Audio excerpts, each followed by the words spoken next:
Welcome back to the second hour of today's show, and joining us now is, I'm going to call him Dr. David Morgan, because he's my doctor of the precious metals market.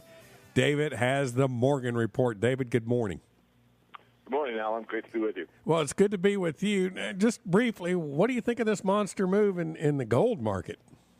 Well, I think it's showing that this Russian situation that's going on with the Ukraine is taken seriously by the metals markets, or investors generally speaking. I mean, gold is the ultimate safe haven. People talk about the bond market and dollars being a safe haven, and the market basically indicates that to be the case from time to time. But the long-term ultimate safe haven is gold, and of course, there's a big move in gold today, as you said, and I think it has a lot to do with Putin showing strength and the Obama administration at this point in time looking a little weak, but that's just today. No telling what the powers that be have got planned going forward.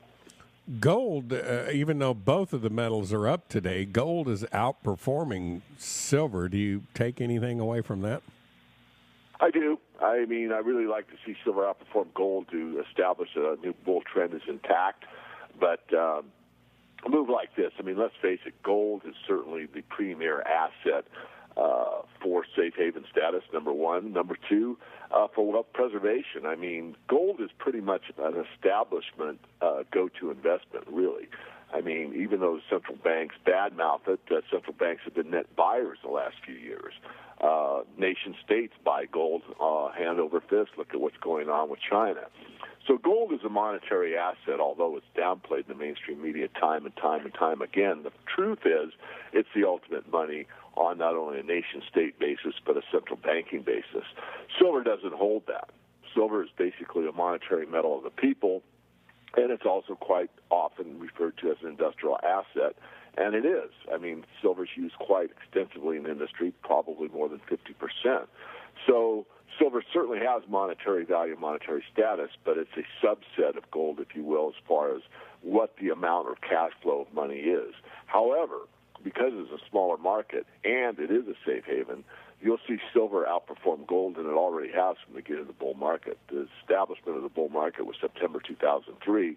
The ratio is 80-1, and today we're looking at in the low 60s. So actually, silver from that perspective has outperformed gold, and I believe that trend will continue. David, a couple of weeks ago, you gave a speech to the Liberty Mastermind Group. What did you talk about? Well, I took a video that really impressed me from this guy that goes by Storm Clouds Gathering on the Internet. You can look up Storm Clouds Gathering, and he had a video called Revolution and Instruction Manual.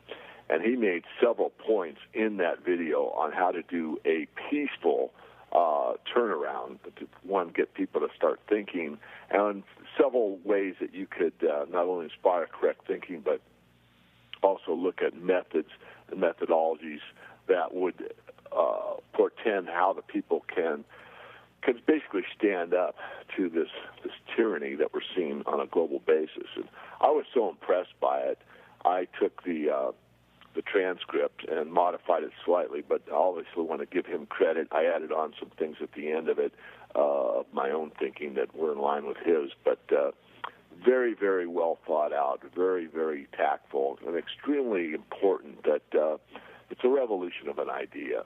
It doesn't have to be violent, but we need to take action. The idea of just letting people dictate to you how to run your life that's tyranny in its finer sense, whereas a free people get to create their own destiny. I like the Rick Mayberry situation. Really, he says there's basically only two laws that you really have to obey. One is to not infringe upon the rights of anyone else, and this is the basis of most criminal law or civil law, is that you have natural law. You're born free ultimately, and very few governments have recognized that. The United States was founded on that principle, and yet look at where we are today. So I was a very heartfelt speech. It seemed to get a good review, and again, I want to give this gentleman credit. He's a young man, and he's, in my view, a very, very deep and heartfelt thinker, and we need more of these people, and he's one that I think is leading a revolution of the spirit, you might say. Unfortunately, the vast, overwhelming majority of our population has been going along with this infringement of their liberties rather placidly. And I expect that to continue. I think it is, and that's why I think it's one of my jobs, among others, to get the word out and rile them up. I mean, it's my understanding of the history, and I may have it wrong, but no one's corrected me yet, that from my readings, that when Patrick Henry went into that building and gave his speech, before he went in there and made his speech, about 80% were of the mindset that they were just going to go along with the Brits, and they were going to pay these exorbitant tax rates, and they were going to let them be ruled, and they just thought it wasn't worth fighting. And when Patrick Henry got done with the speech, he had instilled in them the thought and the passion, and it stirred not only their minds but their hearts as well, that there were things in life, that freedom was so important, that there was the risk that they had to take in his mind. But when he finished his speech, he didn't tell them, you've got to take up arms, you've got to go and get going on this. What he said was, as for you gentlemen, I do not know. But as for me, give me liberty or give me death. Well, when he got done with that speech, it went 80-20 the other way. 80% realized at that point in time that they had a choice, and the choice was to be subservient, licking the boots of their masters, or they could stand up and fight for their freedom, and that's what they did. And in my view and my study, that really was a turning point. So it was the idea that roused these people. And again, the people that were willing to take that risk was not the majority, but it started it, and that's how these things start. So you've seen it all over the world, Alan. I mean, there's people taking the streets all over the globe.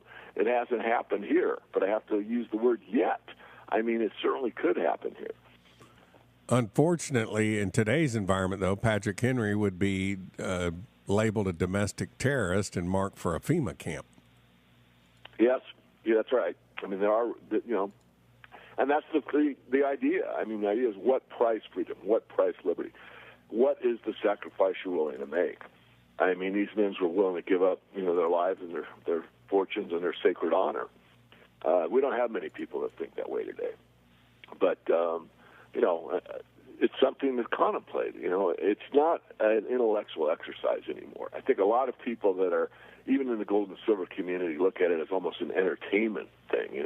I do the update with Alan Butler on Monday, and geez, it's fun to hear David do a rant or whatever he's going to say, or whoever their personality is, but it's not entertainment. This is serious business. We're talking about the way you are going to live out the rest of your life. And we're talking about, will you be free or will you not be free? This is the core issue, really. I mean, the monetary aspect is a very important part of it, but it's only part of it. The ultimate question is, what are you sacrificing? I mean, if you make tons of money in the gold and silver market and you can't spend it where you want or travel where you want or buy what you want, if you're allocated by the government where you can spend it and how you can spend it, what good does it do you? Most people that want economic freedom or financial freedom, it's all about freedom. It's the fact that they have enough money to do what they want to do, go where they want to go, work or not work, provide foundation with money, or give to the cause of their choice, or start a foundation or whatever. It's about freedom. It's not, in most cases, about the money for money's sake. It's what that money represents, and it represents freedom. But if we're in a situation where that money doesn't represent freedom because it's been taken away from you, then really I ask the question, what good is it? We've been speaking with David Morgan. David is the publisher of the Morgan Report. David, it's always a pleasure. My pleasure, Alan. Thank you. Silver123.net is a silver saver program designed to be as simple as possible.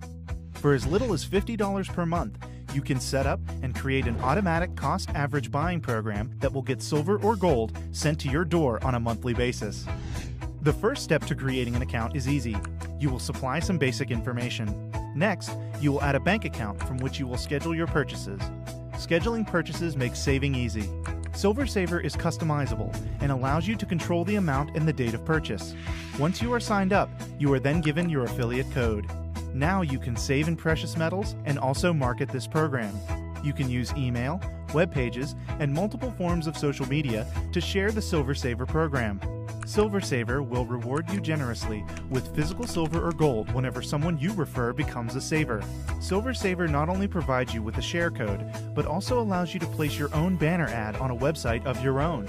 Silver Saver is one of the best ways to start saving and accumulating gold or silver, especially at these levels. Visit silver123.net and start saving today.